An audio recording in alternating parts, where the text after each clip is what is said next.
All right, so here is 6.4, special parallelograms. So, first of all, it's important to kind of state that we've talked about quadrilaterals, and then we've talked about parallelograms. And we have 5 properties of parallelograms. Right. So we're going to actually split up and talk about 2 different kinds of parallelograms, which would be your rectangle and your rhombus.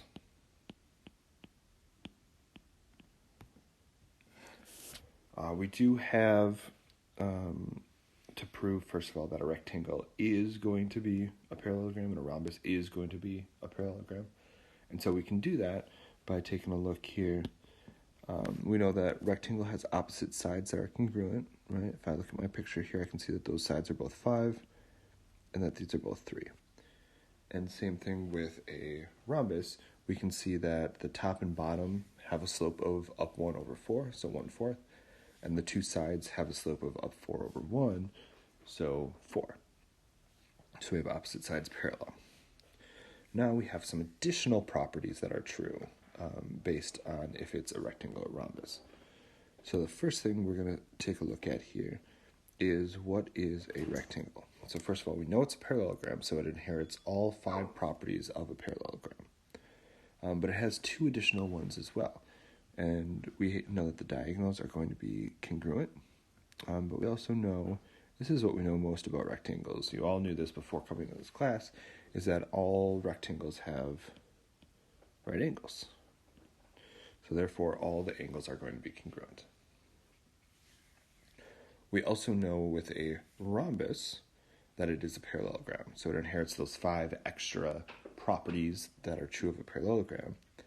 But in this case, we know that all sides are congruent. We know that the diagonals are going to be perpendicular, right? So we're going to have right angles at the middle. And then we know diagonals bisect all the angles. So if you can see here, we've got diagonals that bisect all of those purplish angles and cut them in half. All right, so, and then question 3 here says we have a special name for something that is both a rectangle and a rhombus. So if I go back here, a rectangle and a rhombus have a baby, we call that a square. So a square is going to inherit all 5 properties of a parallelogram, both of the new properties of a rectangle, and all 3 of the new properties of a rhombus. So here's kind of a quick test question. See if you can name all the properties that we've talked about so far. So go ahead, pause the video, put as many as you can on there. After you're done, you can either look back through your notes to see which ones you missed, or to see if you got them all right, or take a look at the notes on Schoology. All right, question number 4 here states we want to know how to solve for different things given that we know that this shape is a rhombus. So I'm going to zoom in here.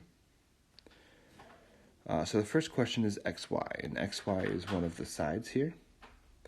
And in a rhombus, we know all 4 sides are going to be congruent, so I can set up the equation saying 6m minus 12 is equal to 4m plus 4. Sorry, get rid of that. So we've got our equation here, 6m minus 12 is equal to 4m plus 4. And then to solve that, I can subtract 4m from both sides to get 2m minus 12 equals 4. And then add 12 to both sides to get 2m equals 16. Divide by 2 on both sides and get m equals 8. Since I know what m is, I can plug it in to either of the sides. I chose the 4m plus 4. 4 times 8 is 32. Plus 4 is going to be 36, so xy is going to be 36. All right, so then we have the angles to deal with. And the first thing here is we want to know what this angle YVW is, but in order to know that, we need to know what n is. And I can find n by using the fact that the diagonals are going to be perpendicular to each other, which means they make a right angle.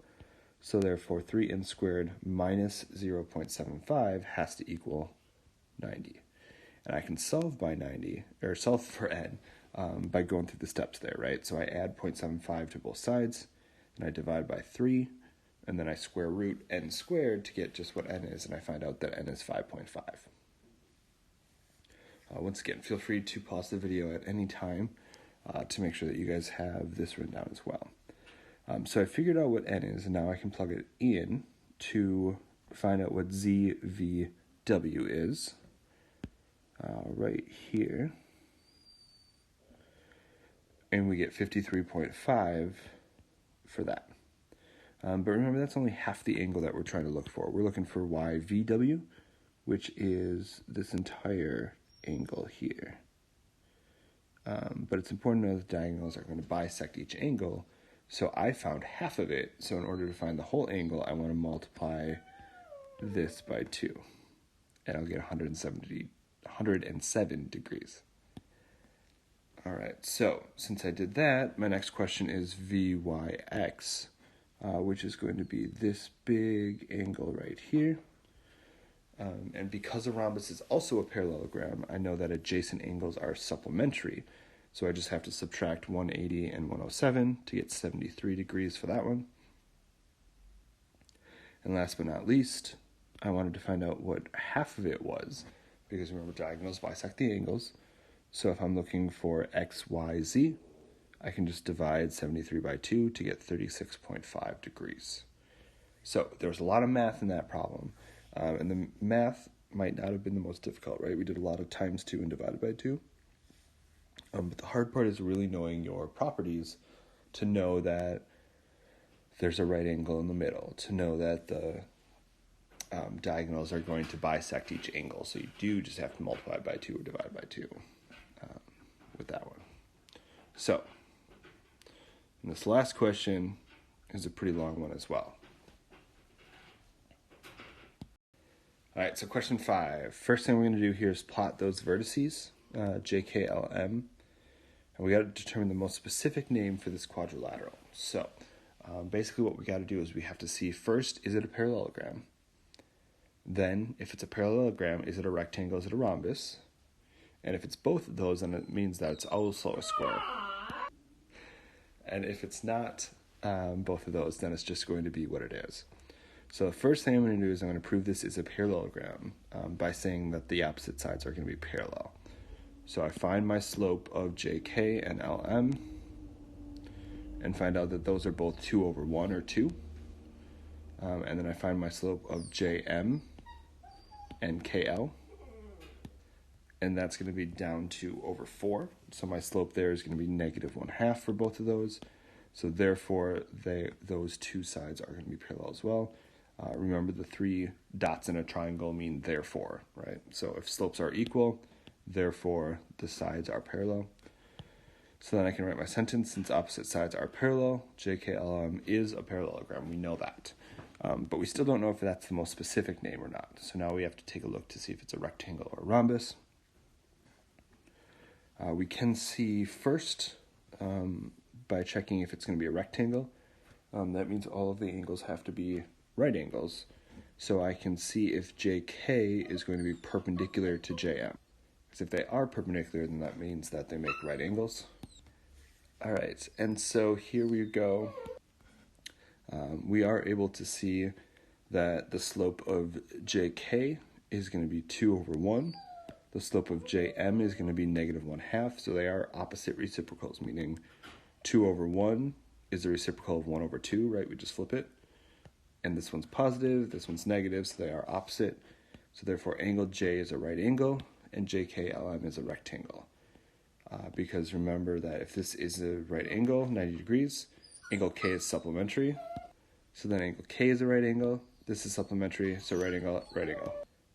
All right, the last thing I have to do is see if it is a rhombus. To do that, I have to find out if all the sides are congruent. So I did some Pythagorean theorem here to see if this side, what this one, the length was. So I took 2 squared plus 1 squared to get square root of 5 for JK. And then I did down 2 over 4 here, so 2 squared plus 4 squared, to get that is going to be the square root of 20.